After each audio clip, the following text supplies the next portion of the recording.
स्वागत है आप सभी का आपके अपने चैनल पर। और आज की इस वीडियो में हम जानेंगे कि यदि हम किसी भी यूनिवर्सिटी का लॉ एंट्रेंस एग्ज़ाम क्लियर करना चाहते हैं, just like LLB entrance exam देना है, बीएलएलबी एंट्रेंस एग्ज़ाम देना है या फिर एलएलएम एंट्रेंस एग्ज़ाम देना है, तो आप चाहे किसी भी यूनिवर्सिटी से दे रहे हैं तो क्या स्ट्रेटजी हमारी होनी चाहिए जिसके थ्रू हम एग्ज़ाम में अच्छा परफॉर्म कर पाएँ और एक अच्छी रैंकिंग हासिल कर पाएँ। क्या यूनिवर्सिटी का सिलेबस होता है एग्ज़ाम के लिए, कौन सी बुक हमें पढ़नी चाहिए जिससे हमारा सिलेक्शन जो है ये श्योर हो सके। तो आज के इस वीडियो में ये सारी डिटेल तो मैं दूंगी ही, साथ में ही मैं आपको ये बताने वाली हूँ कि हमारे इस चैनल पे आपको यानी कि यूट्यूब चैनल पे आपको फ्री ऑफ कॉस्ट पूरी क्लासेज आपको प्रोवाइड की जाएंगी। तो यदि आप चैनल पर नए होंगे तो चैनल को सब्सक्राइब कर लीजिएगा, बेल आइकन को प्रेस कर लीजिएगा ताकि आने वाली सभी वीडियो की नोटिफिकेशन आपको मिलती रहे। आप किस कोर्स के साथ में जुड़ना चाहते हैं, यानी कौन सा क्लास का आपको प्रिपरेशन करना है, एलएलबी एंट्रेंस एग्ज़ाम की एग्ज़ाम देना है, बीएलएलबी एंट्रेंस एग्ज़ाम देना है या फिर एलएलएम के लिए आपको प्रिपरेशन करनी है या फिर अदर किसी लॉ एग्ज़ाम की प्रिपरेशन करनी है, आप एक बार कमेंट पर मेंशन करिएगा। उसके अकॉर्डिंग आपको वीडियोस जो है ज़्यादा से ज़्यादा प्रोवाइड की जाएंगी। तो चलिए देखते हैं कि हमारा सिलेबस क्या होना चाहिए। देखिए, अलग अलग यूनिवर्सिटीज़ जो हैं अपना अलग अलग सिलेबस डिसाइड करते हैं कि क्या होना चाहिए सिलेबस, बट कुछ ऐसी यूनिवर्सिटीज़ हैं जहाँ पे कॉमन सब्जेक्ट देखने को मिलता है और लगभग मतलब 50% या 90% जो सिलेबस है सभी यूनिवर्सिटीज़ का सेम होता है। आपको जनरल नॉलेज पढ़ना होता है, लीगल एप्टीट्यूड पढ़ना होता है, करंट अफेयर पढ़ना होगा, कॉन्स्टिट्यूशन आएंगे और लैंग्वेज से आपके क्वेश्चंस होते हैं। तो मैक्सिमम यूनिवर्सिटीज़ के सिलेबस में ये 5 सब्जेक्ट आपको पढ़ने ही होते हैं। कौन से? जनरल नॉलेज, सामान्य ज्ञान पढ़ना होगा, लीगल एप्टीट्यूड को कहीं कहीं पे आपको लीगल रीजनिंग देखने को मिलता है जिसे हम विधिक अभिरुचि बोलते हैं, और करंट अफेयर समसामयिक की घटनाओं से संबंधित प्रश्न और इंडियन पॉलिटी या फिर कॉन्स्टिट्यूशन से संबंधित प्रश्न आपके एग्जाम में देखने को मिलता है।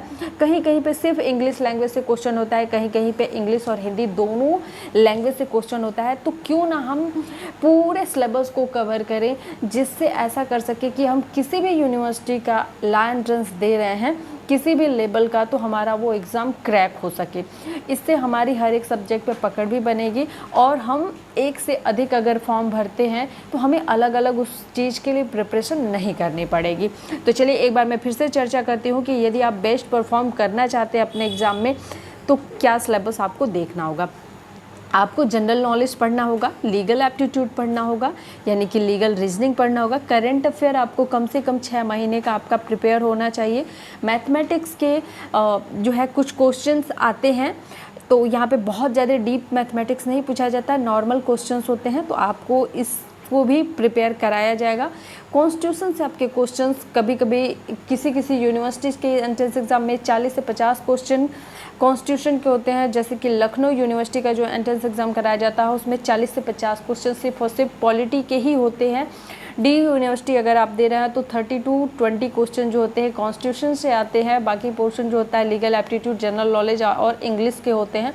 तो इस प्रकार से बहुत ही अहम रोल होता है इस सब्जेक्ट का। रीजनिंग के क्वेश्चंस भी आपको देखने का मिलेगा यदि आप बीएचयू एंट्रेंस एग्ज़ाम दे रहे हैं या फिर सीयूईटी का एग्ज़ाम देंगे तो उसमें आपको रीजनिंग के क्वेश्चन भी देखने को मिलेंगे। इंग्लिश भी आपको पढ़ना होगा, हिंदी भी पढ़ना होगा। तो ये भी अभी तो मैंने सिर्फ आपसे आपको जो सब्जेक्ट पढ़ने हैं उनके विषय में बात किया। अब इन सब्जेक्ट के अकॉर्डिंग क्या क्या चीज़ें हमको पढ़नी होंगी उन चीज़ों के विषय में जानेंगे, यानी कि हमारा एग्जैक्ट जो सिलेबस होगा वो क्या होने वाला है। तो जनरल नॉलेज के अकॉर्डिंग हमको पढ़ना होगा। इंडियन हिस्ट्री जो है हमको ये पढ़नी होगी, हिस्ट्री के एंशिएंट, मिडिवल, ठीक है, यानी कि हिस्ट्री के जो 3 पार्ट्स हैं आपको कंप्लीट ये पढ़ना होगा। इसका मतलब ये नहीं बोलूँगी कि पूरी हिस्ट्री आपको उठा करके पढ़नी पड़ेगी एकदम बाकायदे, क्योंकि अगर आप बहुत ज़्यादा इसमें डीप में जाते हैं तो आपको प्रॉब्लम क्रिएट हो सकता है। तो बहुत ज़्यादा डीप नहीं, कुछ क्वेश्चंस ऐसे होते हैं जो बार बार एग्ज़ाम में पूछे जाते हैं, उस तरीके से आपको प्रिपेयर कराया जाएगा और कुछ ऐसे क्वेश्चंस बताए जाएंगे जो कि आपके एग्ज़ाम में 100% आपके एग्ज़ाम में ज़रूर आएंगे। ज्योग्राफी से आपके कुछ क्वेश्चंस पूछे जाते हैं, भारतीय अर्थव्यवस्था से क्वेश्चंस पूछे जाते हैं यानी कि इंडियन इकोनॉमी से क्वेश्चन पूछे जाते हैं, कॉन्स्टिट्यूशन से क्वेश्चंस पूछे जाते हैं और सामान्य विज्ञान से यानी कि जनरल साइंस से भी आपके क्वेश्चंस पूछे जाते हैं। तो जनरल नॉलेज के अंदर ये 5 सब्जेक्ट आपको पढ़ने होंगे जिनको मिलकर के आपके सामान्य ज्ञान के जो पोर्शन है वो पूरी तरीके से कंप्लीट हो जाएंगे। अब लीगल एप्टीट्यूड का भी जो आपका सिलेबस है वो काफ़ी लेंथी है, लेकिन इसका मतलब ये नहीं कि हमको क्या पढ़ना है, टू द पॉइंट हमको जानना है। ये नहीं कि हम बहुत सारा पढ़ लेंगे, एविडेंस पढ़ ले, कुछ पढ़ ले, बहुत सारी चीज़ें नहीं पढ़नी। हमको टू द पॉइंट पढ़ना है, उतनी ही चीज़ें पढ़नी है जो कि एग्ज़ाम को कवर कर रहा है, ठीक है। तो एग्ज़ाम में जो मैक्सिमम चीज़ें आपकी आती हैं, जस्ट लाइक कोई स्टेटमेंट आ गया, ये स्टेटमेंट किसका है, इस टाइप से क्वेश्चंस आते हैं। यानी कि आपका पहला जो हम बोल सकते हैं कि पहला जो टॉपिक होगा हमारा हो सकता है कि nature and classification of law, यानी कि लॉ की विधि की जो प्रकृति है और इसका जो वर्गीकरण है उससे जो रिलेटेड स्टेटमेंट हैं, डिफिनीशंस दिए गए हैं, परिभाषाएं दी गई हैं, उनसे संबंधित प्रश्न आपके एग्ज़ाम में पूछे जाते हैं, वो पूछे जा सकते हैं। और मैक्सिमम टाइम स्टेटमेंट और डिफिनीशन पूछे जाते हैं, तो इसे आपको देखना ही पड़ेगा, ठीक है। पहला ये टॉपिक हो गया। क्रिमिनल लॉ अगर आप पढ़ते हैं तो क्रिमिनल लॉ में आपको पढ़ना होगा, आप इसमें क्रिमिनल लॉ पढ़ेंगे, आईपीसी पढ़ेंगे, सीआरपीसी पढ़ेंगे, तो इस प्रकार से क्रिमिनल लॉ के अकॉर्डिंग ये सारी चीज़ें भी आपकी कवर हो जाएंगी। कॉन्ट्रैक्ट लॉ आपको पढ़ना होगा, टॉर्ट पढ़ना होगा, Hindu law and Muslim law पढ़ेंगे, क्योंकि यहाँ से भी आपके 1-2 क्वेश्चन आते हैं। इसके बाद कुछ महत्वपूर्ण एक्ट्स हैं, अधिनियम है, जहाँ से आपके एग्ज़ाम में क्वेश्चन पूछे जाते हैं, तो उन इम्पॉर्टेंट एक्ट्स को हम देखेंगे। जस्ट लाइक हिंदू विवाह अधिनियम हो गया, मुस्लिम विवाह अधिनियम हो गया, ठीक है। तो इस प्रकार से आपके कुछ ऐसे एक्ट्स हैं जहाँ से क्वेश्चंस पूछे जाते हैं। बंदी प्रत्यक्षीकरण एक्ट है, तो इस तरीके से कुछ ऐसे एक्ट हैं जहाँ से क्वेश्चन पूछे जाते हैं, ठीक है। तो उन महत्वपूर्ण एक्ट से संबंधित एक वीडियो आपको मिल जाएगा जिसमें सारी चीज़ें आपको डिटेल में पढ़ाई गई होंगी। इसके बाद लीगल मैगजीम से मैक्सिमम टाइम एग्जाम में 2 से 3 लीगल मैगजीम देखने को मिलता है, तो कुछ महत्वपूर्ण लीगल मैगजीम की वीडियो भी आपको देखने को मिलेगी। तो ये कंप्लीट सिलेबस है लीगल एप्टीट्यूड का। अगर आप इसको पढ़ लेते हैं तो एग्ज़ाम में कहीं भी इससे एक भी पॉइंट बाहर नहीं आने वाला है। इसके बाद हम जानेंगे कि करंट अफेयर में हमको क्या क्या पढ़ना होगा।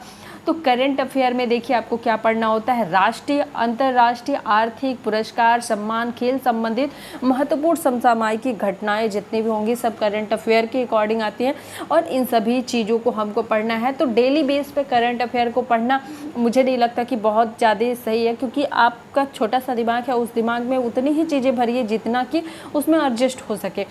तो हम कोशिश करेंगे कि वीकेंड में हम करंट अफेयर को अभी से तैयार करते हुए चलेंगे, और तब तक 8 से 9 महीने का करंट अफेयर हमारा रेडी हो जाएगा। और हम कोशिश करेंगे कि साप्ताहिक करंट अफेयर पढ़ें, और हर सप्ताह हमें कम से कम 10 से 20 क्वेश्चंस ऐसे हों जो कि एग्ज़ाम की दृष्टि से महत्वपूर्ण हों। तो आप चैनल पे बने जरूर रहिएगा, यानी कि चैनल को सब्सक्राइब जरूर कर लीजिएगा। मैथमेटिक्स में जो महत्वपूर्ण टॉपिक्स हैं उनको एक बार हम देख लेते हैं।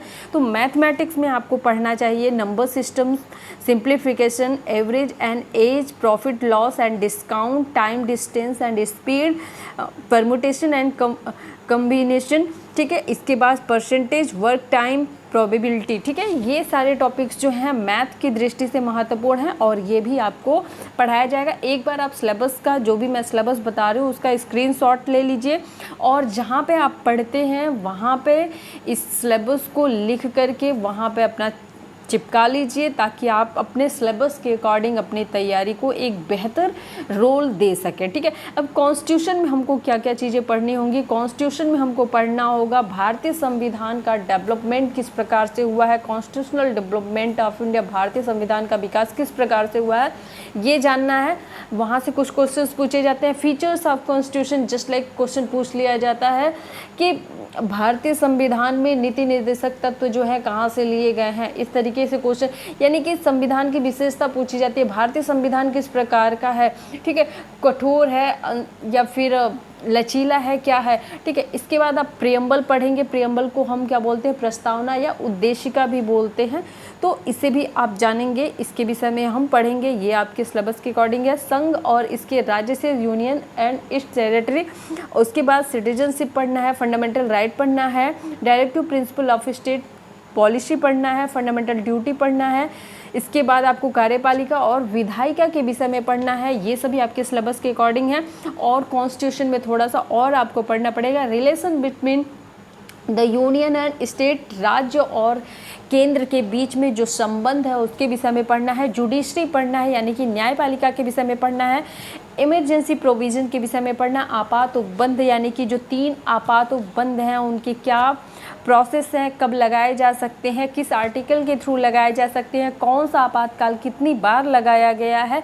इसके बाद हम पढ़ेंगे लोकल सेल्फ गवर्नमेंट, स्थानीय स्वशासन के विषय में पढ़ेंगे। तो इस प्रकार से अगर हम इतने सारे टॉपिक्स को कवर करते हैं तो कॉन्स्टिट्यूशन भी हमारा कंप्लीट होता है। इसके बाद रीजनिंग में हमको पढ़ना होगा अल्फ़ाबेट टेस्ट यानी कि वर्णमाला परीक्षा, कोडिंग डिकोडिंग पढ़ना है, एनोलॉजी टेस्ट लेना है, फिलिंग द मिसिंग नंबर, लुप्त पदों को भरना, ठीक है। Direction and puzzle seating arrangement है, ब्लड रिलेशन है, सीरीज है, कैलेंडर है, और कभी कभी पासा से भी क्वेश्चंस देखने को मिलता है। तो ये सारे टॉपिक्स हैं जो रीजनिंग में आपको पढ़ना चाहिए। आप इन सभी सब्जेक्ट का जो भी मैंने आपको बताया कि ये सिलेबस है, आप उसका स्क्रीनशॉट ले लीजिए या फिर कहीं कॉपी पेज पे लिख लीजिए और अपना सिलेबस के अकॉर्डिंग अपनी तैयारी करिए। इंग्लिश का जो भी यूनिवर्सिटीज़ में इंग्लिश आता है, लैंग्वेज में इंग्लिश से क्वेश्चंस आते हैं। देखिए वैसे तो अगर क्वेश्चन पूछे भी जाते हैं तो इंग्लिश और हिंदी के 10-10 क्वेश्चन पूछे जाते हैं। अगर पूछे जाते हैं तो उसमें से आपके स्पॉटिंग एरर होते हैं, कंप्रीहेंशन होता है, वन वर्ड सब्स्टिट्यूशन होता है, सिनोनिम्स एंटोनिम्स होते हैं, इडियम एंड फ्रेजेस हो सकते हैं, fill in the blank and cloze test हो सकता है, ordering of word and ordering of sentences हो सकते हैं, ठीक है। तो इस प्रकार से इंग्लिश का सिलेबस हो सकता है, हो नहीं सकता है, बिल्कुल कंप्लीट यही सिलेबस होता है, ठीक है। तो इसे भी आप नोट कर लेंगे। हिंदी में आप देख लेंगे कि पर्यायवाची शब्द पूछे जाते हैं, विलोम शब्द पूछे जाते हैं, वाक्यांश के लिए एक शब्द पूछा जाता है, मुहावरा, समास और संज्ञा विशेषण, लेखक और हिंदी के कुछ महत्वपूर्ण पुस्तकों के नाम और उनके लेखकों से संबंधित क्वेश्चंस आपके एग्जाम में पूछे जाते हैं। तो ये कंप्लीट सिलेबस आपको लॉ एंट्रेंस एग्जाम से रिलेटेड मैंने बता दिया है। आप जिस भी एग्ज़ाम की प्रिपरेशन कर रहे हैं, जिस भी यूनिवर्सिटी के एंट्रेंस एग्जाम की प्रिपरेशन कर रहे हैं, वीडियो के नीचे एक बार ज़रूर मेंशन करिएगा। मैं आपकी यूनिवर्सिटी के अकॉर्डिंग आपकी तैयारी कराने की पूरी कोशिश करूँगी। यदि आज की यह वीडियो आपको थोड़ी सी भी हेल्पफुल लगे या फिर आपको लगता है कि ये वीडियो आपको आगे चल के हेल्प करेगी तो चैनल को सब्सक्राइब करिएगा, वीडियो को लाइक करिएगा। वीडियो देखने के लिए धन्यवाद।